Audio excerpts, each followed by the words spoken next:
Hello guys, আজ আমি আপনাদের সামনে একটা নতুন রেসিপি নিয়ে এসেছি। আপনারা এটাকে কি বলেন দেখুন। আমরা তো এটাকে বলি মাইট আলু, আমাদের বড় ভাষায় বলে এটাকে নকনেথা, মানে বাড়িতে আমরা যেটা লাগাই এটাকে বলে মাইট আলু।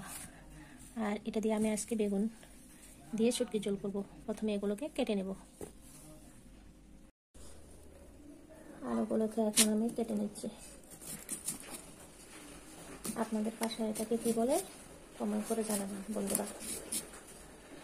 আপনারা যদি আমার রেসিপি ভালো লাগে আমার পাশে সবসময় থাকবেন, লাইক কমেন্ট শেয়ার করবেন বন্ধুরা। আপনারা যদি পাশে না থাকেন, না থাকলে আমার ভিডিও করতে উৎসাহ পায় না। আপনারা থাকলে তো আমার মনে সাহায্য দেয়। এই সাইজ করে কেটে নিয়েছি। কেটে নেওয়ার পর এগুলো জলে ভিজিয়ে রাখবেন, কারণ যাতে এগুলো লাল লাল হয়ে না যায়। আমি জলে ভিজিয়ে নিয়েছি। দেখো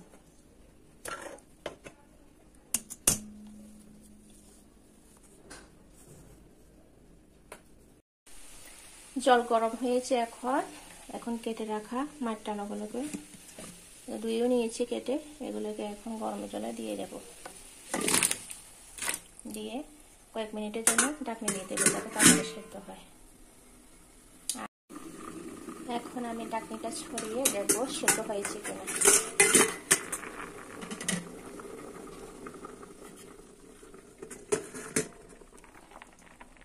দেখো সেদ্ধ হয়েছে। এখন আমি বেগুনগুলোকে কেটে দিয়ে নিয়েছি। দেখো কি সাইজ করে কেটে নিয়েছি। মিডিয়াম সাইজ করে কেটে নিয়েছি। এই সাইজ করে কেটে নিয়েছি। সবগুলোকে এখন এই আলুর মধ্যে দিয়ে দিচ্ছি।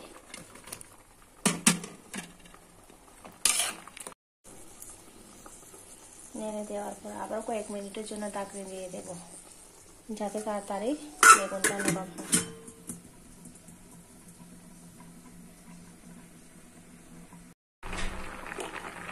এখন কেটে রাখা কাঁচা লঙ্কাগুলোকে দিয়ে দিয়েছি। দিয়ে দেওয়ার পর নেড়ে চেড়ে দিতে হবে। এখন লবণ দিয়ে দেব।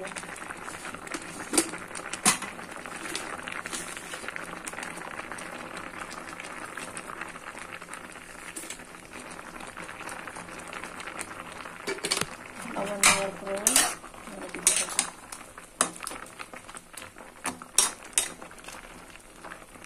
এখন আর ঢাকনি দিতে হবে না, কারণ তরকারিগুলো সেদ্ধ হয়েছে।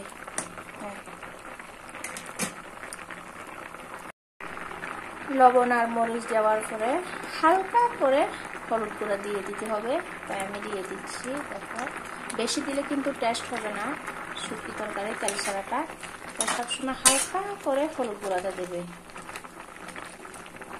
বেশি কালার হলে আবার স্বাদ হবে না, জাস্ট হালকা। আমি হালকা দিয়ে দিচ্ছি। তরকারিগুলো দেখতে কিন্তু সাদা মাটা হবে, কিন্তু খেতে ভীষণ টেস্ট। এভাবে খেলে শরীরে কোনো রোগ হয় না। এখন ধুয়ে রাখা শুটকি বাঁশপাতের শুটকিগুলি দিয়ে দেব। দিয়ে নেড়ে ছেড়ে দেব। দেখো বন্ধুরা কি সুন্দর হয়েছে কালারটা। আর এভাবে তোমরাও বাড়িতে ট্রাই করে দেখো, ভীষণ টেস্টি খেতে। তোমরা তো বেশিরভাগ তেল খাও, এই তেলটা না দিয়ে এভাবে শুটকি তরকারি একবার রান্না করে দেখো। আর ভালো লাগলে আমার ভিডিওটা প্লিজ লাইক কমেন্ট করতে শেয়ার করে দেবে। তোমরা পাশে থাকলে আমি ভিডিও বানাতে সকাল পাই।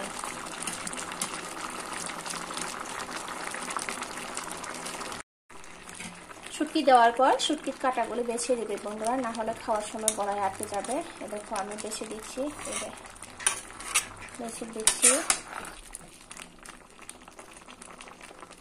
এখন দেখা যাচ্ছে না, আমি মোটামুটি বেছে দিয়েছি। আর সবশেষে আমি ধনে পাতা অ্যাড করবো। ধনে পাতাগুলো দিয়ে দিচ্ছি। ধনে পাতা দেওয়ার পর বেশি মাখা যাবে না, করে নামিয়ে ধনে পাতা সেজন্য ধনে পাতা দেবে। আর ধনে পাতা না থাকলে রসুন কুচি দিয়ে নামিয়ে নিতে হবে।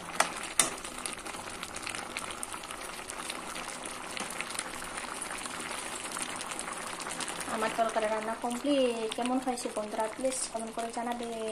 আজকে পর্যন্ত টাটা, বাই বাই।